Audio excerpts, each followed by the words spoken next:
Ces accords de Minsk II qui reprenaient en grande partie d'ailleurs les mesures de Minsk I non appliquées et qui n'est pas davantage appliqué, même si on peut lui reconnaître au moins le mérite d'avoir peut-être freiné ou désamorcé l'escalade militaire et instauré un fragile cessez-le-feu qui est pourtant rompu assez fréquemment. Jean-Claude Galli, ravi de vous avoir sur le plateau. D'habitude, on vous a ou par téléphone ou en duplex. Un petit point sur ce qui peut déboucher de cette réunion.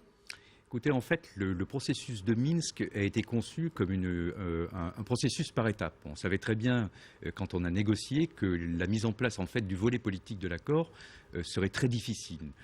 Donc les Allemands et les Français ont eu l'idée, M. Hollande, Mme Merkel, en fait, de suivre pas à pas ce processus. Donc cette réunion demain, ce soir, pardon, à Berlin, elle est là pour suivre ce processus. Donc on sait qu'il y a eu de premières réunions, des premiers contacts entre les séparatistes et les Ukrainiens qui ne sont pas satisfaisants. Chaque partie, je ne vais pas rentrer dans les détails, c'est extrêmement complexe, mais en fait reste sur ses positions. Donc cette réunion en fait avec la France, l'Allemagne, la Russie et l'Ukraine est faite pour tenter de débloquer cette situation et d'amener un début de négociation politique entre les séparatistes et Kiev, ce qui n'est pas le cas pour l'instant. Même si, comme vous l'évoquiez, effectivement, il y a eu des progrès sur le plan militaire. On n'est plus dans les combats extrêmement durs qui étaient ceux qu'on connaissait il y a un mois et demi.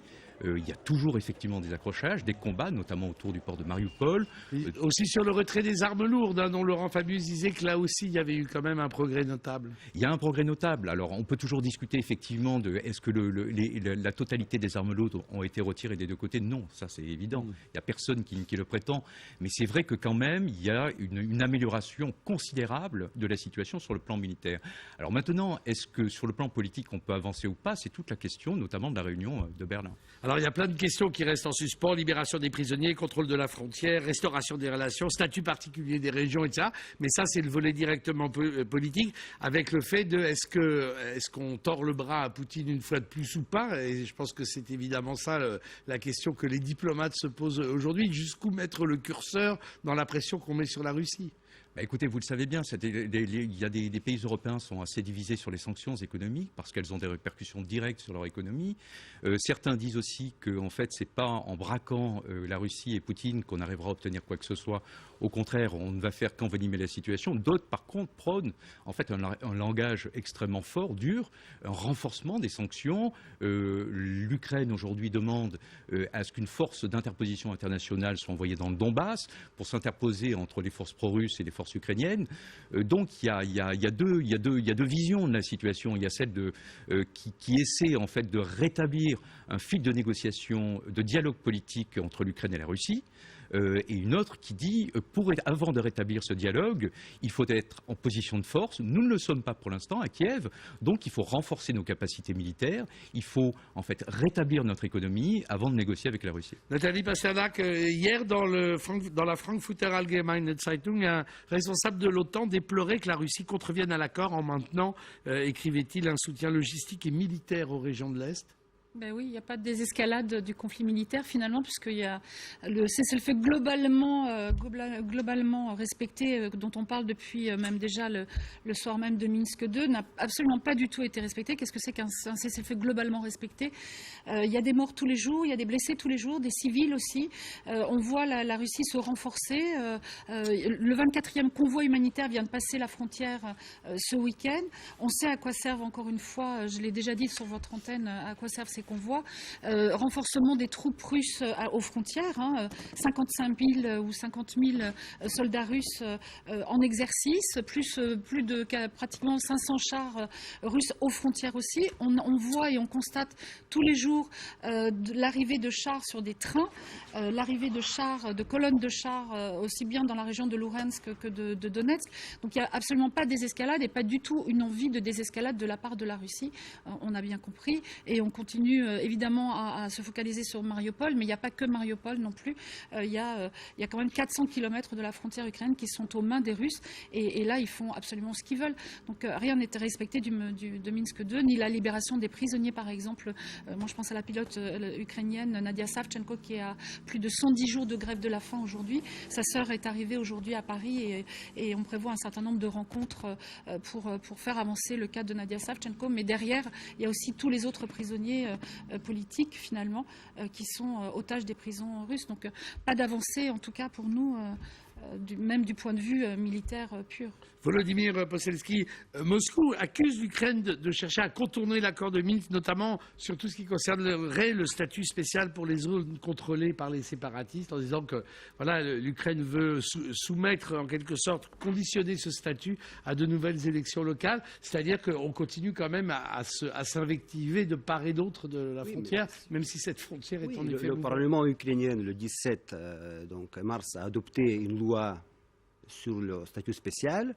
Donc l'Ukraine est prête à réintégrer cette région à 3 conditions: que les troupes étrangères, si les troupes russes quittent le territoire, que l'Ukraine récupère le contrôle sur ce territoire et qu'on puisse organiser des élections selon la législation ukrainienne, en bonne et due forme, selon les standards de l'OSCE, de l'Union européenne. Donc c'est le moindre des choses. Mais si vous voulez, moi je pense que, j'aimerais bien me tromper, mais je pense que la guerre l'offensive russe va reprendre, parce qu'il y a deux problématiques, 2 problèmes de fond qui empêchent d'aboutir à une paix durable en Ukraine.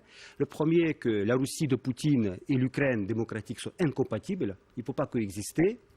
Pour Poutine, l'Ukraine représente une menace directe pour la survie de son régime, parce que si les Ukrainiens réussissent dans les réformes, les Russes peuvent s'inspirer pour aussi résister au régime de Poutine. Et d'autre part, le seul mode de survie de ces entités séparatistes, c'est d'être en état de guerre permanent. Parce qu'en temps de paix, ils ne peuvent pas survivre sans l'Ukraine. Et comme la Russie ne veut pas financer le Donbass, donc pour subsister et pour survivre... L'état de guerre est une nécessité. Oui, c'est ça. Ils ne peuvent pas. Parce que sinon, ils vont éclater. Cette région va s'éclater. Ils ne peuvent pas survivre sans cette guerre. Donc c'est pour ça, il y a ces 2 raisons de fond qui font que la guerre va continuer. Et si vous voulez, la Russie encore va augmenter son budget militaire. C'est déjà 85 milliards de dollars l'année dernière. Cette année, c'est encore 15% de plus.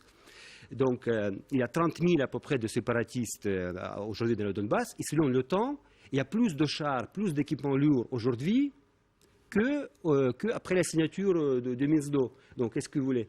Jean-Claude Galli. Je connais en fait ici des responsables politiques et militaires qui n'ont pas du tout cet avis et qui d'ailleurs se méfient des chiffres qui sont avancés par l'OTAN, qui considèrent qu'effectivement il y a une présence russe, c'est évident, mais pas aussi importante que le prétend l'OTAN. Donc d'autres sources de renseignements qui ne correspondent pas.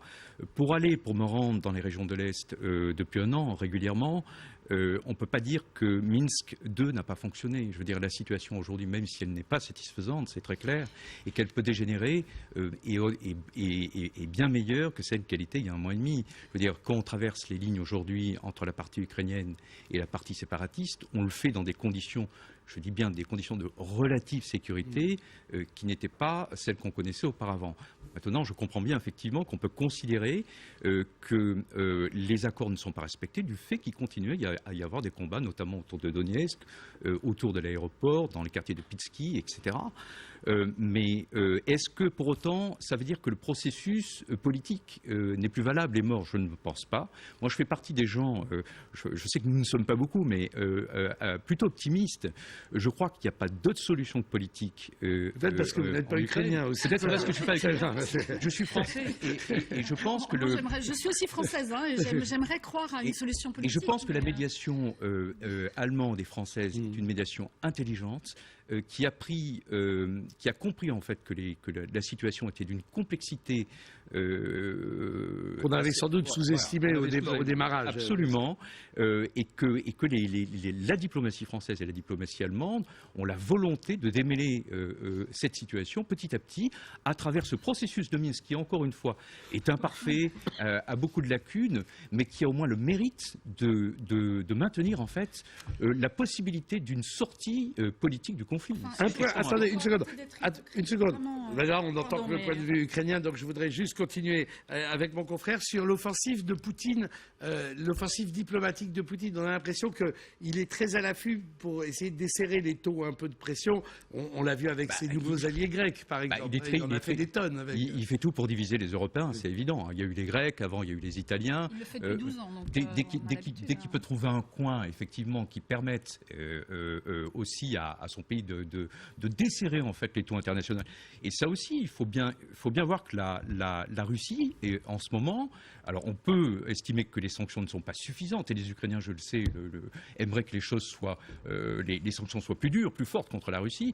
En même temps, la Russie est un pays isolé sur le plan international aujourd'hui. D'où ces tentatives avec la Grèce ou l'Italie, mais qui sont des tentatives un peu vaines. Je ne crois pas que gesticulatoire. Un petit peu gesticulatoire. La Russie isolée, elle s'est elle-même isolée tout de même, quand même. Enfin voilà, par des décisions et par justement en voulant diviser les Européens, elle s'est elle-même divisée. Je ferai une remarque, par contre, qui est extrêmement importante pour sortir en fait des positions de chacun, mais juste sur les faits.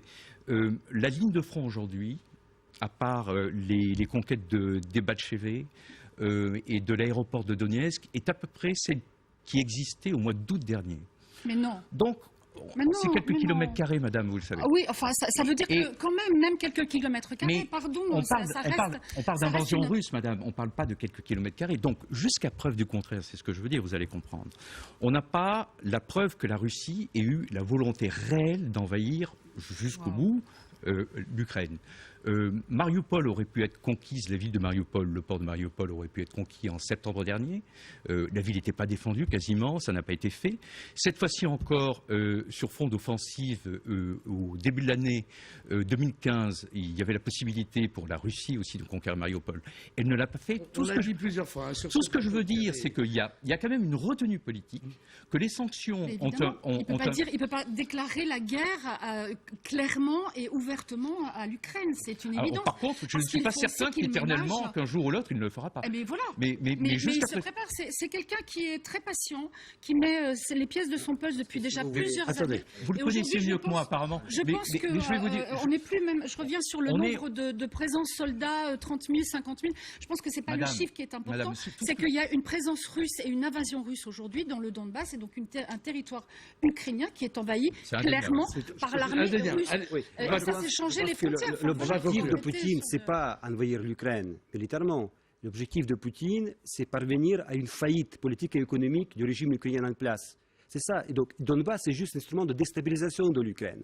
Et ça, il faut comprendre que les intérêts des Européennes, quand on dit qu'il faut chercher un compromis avec Poutine, que les intérêts des Européennes et Russes, non mais je ne parle pas de vous, qui sont diamétralement opposés. Parce que ceux qui veulent l'Union européenne, que l'Ukraine réussisse dans ses réformes, et ceux qui veulent la Russie, que l'Ukraine soit en faillite. Merci à Jean-Claude Galli et merci à mes deux interlocuteurs pro-ukrainiens, vous l'avez compris, d'avoir commenté cette actualité de la réunion ministérielle France-Allemagne-Ukraine-Russie à Berlin. On passe à mon grand témoin, on parle de tout à fait autre chose, encore que...